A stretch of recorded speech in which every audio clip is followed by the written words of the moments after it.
არის ხშირად ისმის კითხვა, რატო ეგერი სხვა ანალოგებთან შედარებით, იგივე ავსტრიულებთან შედარებით. ძალიან მარტივია ამის მოკვლევა. წავიკითხოთ სხვა ანალოგის ბრენდის სახელი, წავიკითხოთ ეგერის ბრენდის სახელი და დავგუგლოთ მაგათ განსხვავება. ანუ სხვა ავსტრიულებს რო ვეძახით, ზოგადად რა განსხვავებაა ფილაში, რომელი სეგმენტისთვის არის გათვლილი და რა შემთხვევაში სად უნდა გამოვიყენოთ.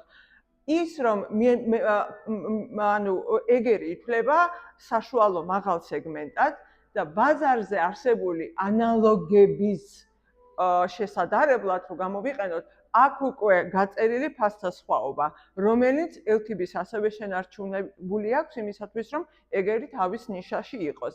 აუცილებელია ეს შედარებები გავაკეთოთ და მოვიკვლიოთ, იმიტომ რომ ეს ლამინირებული DSP თუ ლამინატს როგორც ვეძახით, სახში გვექნება მინიმუმ 15 წელი.